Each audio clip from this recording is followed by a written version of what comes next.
O Jornal da Rede Alesp conversa agora com Sandro Scarpellini, que é secretário de Saúde da cidade de Ribeirão Preto, interior paulista. Ele nos fala aí sobre a pandemia de coronavírus em Ribeirão Preto. Seja muito bem-vindo. Bom dia, Sandro. Bem-vindo. Obrigada por ter aceito o convite para participar dessa entrevista. Quem fala agora é Lilian, tudo bem? Oi? Quem está falando agora é Lilian, tudo bem? Está escutando a gente, Sandro? Alô? Alô? Oi, secretário. Secretário? Estamos ouvindo. O senhor escuta a gente? Escuto bem. Bom dia a todos. Bom dia, secretário. Fala um pouco para a gente como é que está a situação aí em Ribeirão Preto, como é que está a situação aí no interior do estado, na região do senhor, em relação ao coronavírus? A nossa região, acho que chegou na onda que veio da capital, foi interiorizando. Nós provavelmente estamos agora no nosso platô aqui. Então nós estamos numa situação de grande ocupação dos leitos de CTI, e um grande número de casos sendo diagnosticados diariamente. Muito embora, talvez diferente de outras regiões, desde maio nós temos aumentado muito o número de exames e colhendo aquelas que a gente chama de síndrome gripal. Então, nós temos um grande número de casos que são casos leves, 90% dos casos são leves, né? Mas como teve um avanço muito grande da disseminação da doença, então, para cada 100 casos, a gente tem 10 casos que têm precisado de uma internação hospitalar, de cuidados mais específicos. E isso levou não ainda a saturação total dos leitos de CTI, mas nós estamos rodando sempre em torno de 90%, 92% durante essa última semana. Como é que está o número de óbitos aí, secretário? Como é que está a situação aí e também nas cidades da região? Isso, eu falo aqui mais em nome de Ribeirão Preto. Então nós estamos agora com 250 óbitos na cidade de Ribeirão Preto. Ele não chega a ser 50%, um pouco mais de 50% da região. A região acho que está com 300, 380, alguma coisa assim. Mas Ribeirão Preto está com 250 óbitos desde o começo da pandemia, desde o primeiro óbito lá em março ainda, né? Então, os óbitos acumulados. Isso, embora seja um número bastante significativo, né? Infelizmente, um grande número de pessoas, nós temos uma taxa de letalidade que está girando em torno de 3%, quer dizer, bem menor do que vocês ainda tem aí na capital, que gira em torno de 5, 5,5%, e outras regiões que estão bem pior que isso, né? Então, esse é um dado importante. Outro dado importante é que a grande maioria desses óbitos, 90%, 95%, até mais que isso, sempre aconteceram dentro da assistência especializada, né? Entre a maior parte deles foi atendido e acabou evoluindo de maneira ruim dentro da terapia intensiva.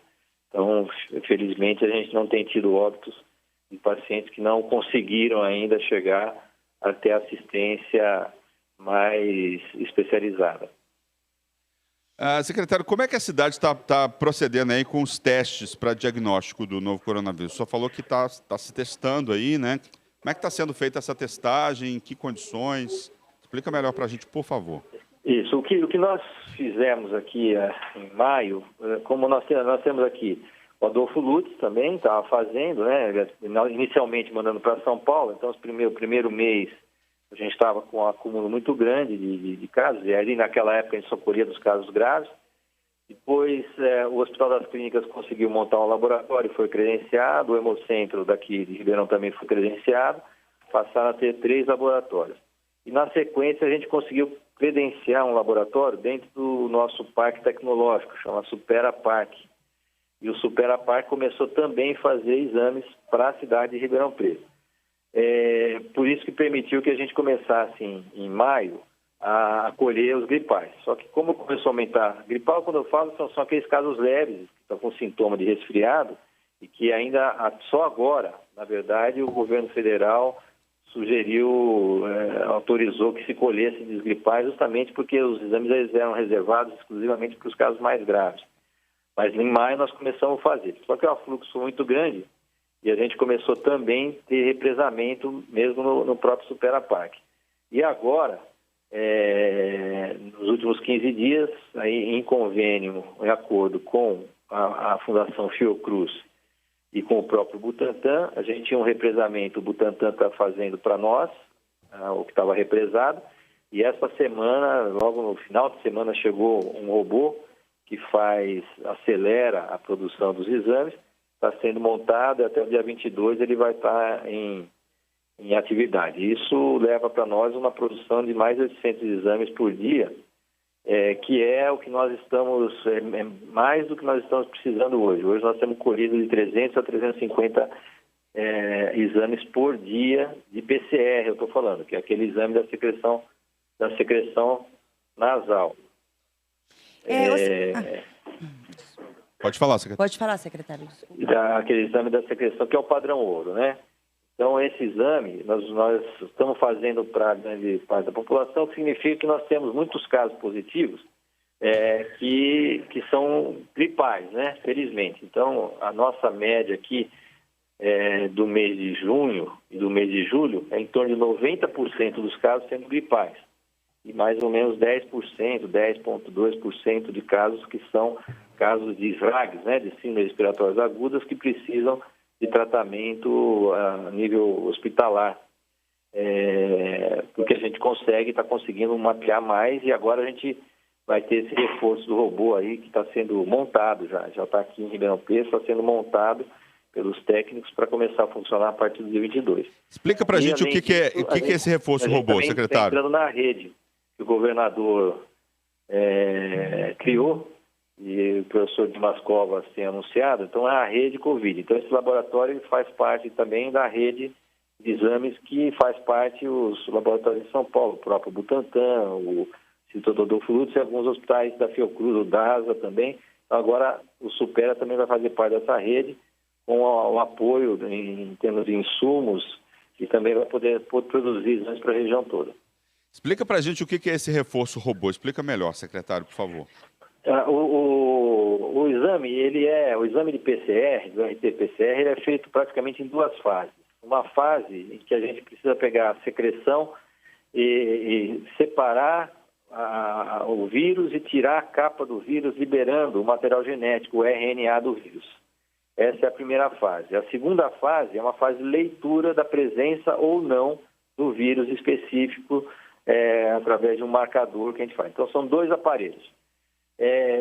A fase de extração do RNA, nós estávamos fazendo manualmente. Então, o ser humano ele consegue fazer, isso precisa de várias lavagens, centrifugações, pipetagens, isso demora horas para fazer com o ser humano. O robô faz isso 400 exames de uma vez, tudo automatizado. Então, todas essas lavagens, essas pipetagens, todas são feitas dentro da máquina, e ele consegue em 1 hora praticamente fazer o serviço que o ser humano demora 4, 5, 6 horas para fazer.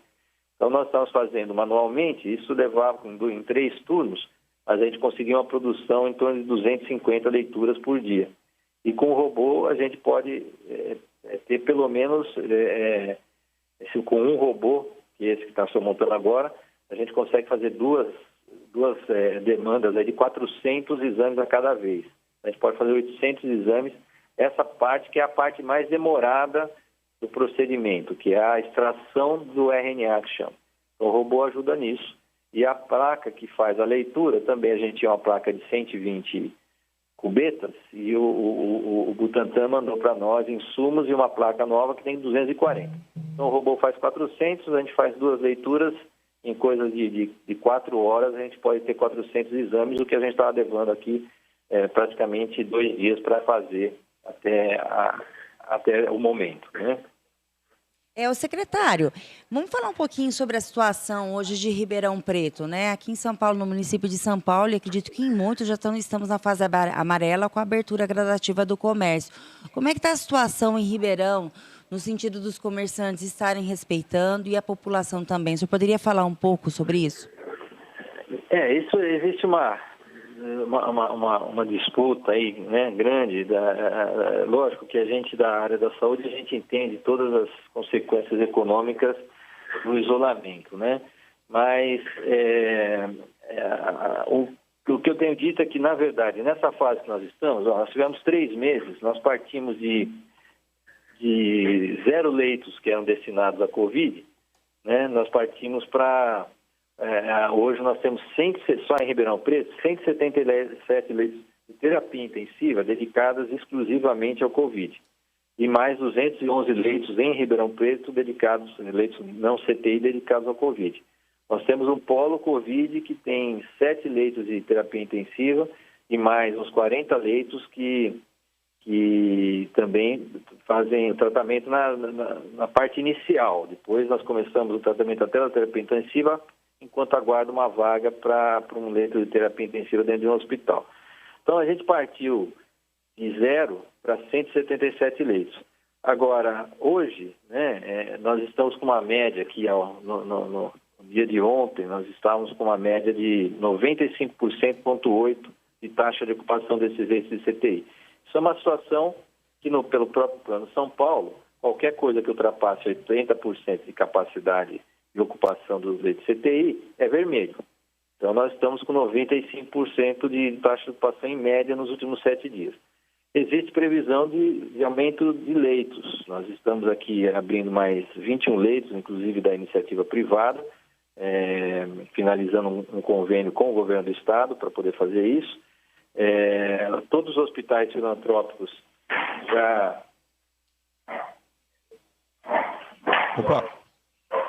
Todos os hospitais filantrópicos já estão com sua capacidade aumentada de leitos CTI, os hospitais privados também.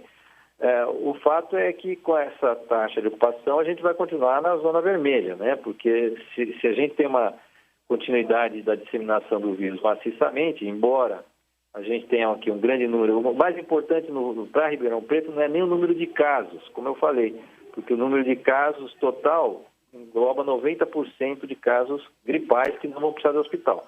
Mas para cada 100 casos gripais, a gente vai ter 10 que vai precisar de hospital. Para cada 1.000, nós vamos precisar de 100. Para cada 10.000, nós vamos precisar de 1.000. Então, se a gente continua com a população se movimentando, se expondo, não respeitando a recomendação de utilização de máscara, de não fazer churrasco, de não soltar pipa, a gente vai ter uma infestação maciça e não vai ter como ampliar leito suficiente para dar atenção a toda essa população. E é lógico que leito de CTI não é uma coisa simples, porque se fala muitas vezes, faz um hospital de campanha. O problema não é o hospital de campanha, né? O problema é ter leito para terapia intensiva, energia suficiente, oxigênio, equipamentos, monitores, bombas de infusão, respiradores e o mais importante de tudo, recurso humano especializado para fazer isso. Então, se continua crescendo, por mais que a gente consiga aumentar o número de terapia intensiva, de maneira rápida, como foi feito nesses últimos 3 meses, chega uma hora de esgotamento do recurso humano. E é isso que a gente tenta explicar para a população continuamente, que a gente precisa manter esse nosso índice de 3% de mortalidade, porque ele é baixo, mas é baixo porque a gente está dando assistência para todo mundo que está precisando. Então, outros municípios aqui, se a gente pegar o que aconteceu, mesmo na capital, mas a gente pode usar até exemplos de outros estados. Então, se a gente for ver o que aconteceu, por exemplo, em Belém, onde nós temos 1.490.000 habitantes, hoje eles estão numa situação mais tranquila, mas eles tiveram uma letalidade de 9,1, 3 vezes maior que Ribeirão Preto, e uma mortalidade que foi 5 vezes maior do que a mortalidade que nós temos aqui em Ribeirão Preto. Estão morrendo lá 2.000 pessoas até o dia de ontem, e numa cidade que tem o dobro da população de Ribeirão Preto, enquanto Ribeirão Preto morreu 250 pessoas. Assim, lógico que são 250 vidas, a gente queria fazer o mínimo possível que ninguém tivesse morrido disso. Mas algumas cidades não tiveram essa opção, né? A própria capital, ela teve uma mortalidade de 65 pessoas para cada 100.000 habitantes, enquanto aqui em Ribeirão Preto nós estamos com uma mortalidade de 30 pessoas para cada 100.000 habitantes. Então, isso tudo depende da estrutura, depende do que a gente conseguiu ampliar, depende do recurso humano da saúde, mas quem dita o ritmo do crescimento da pandemia é a população.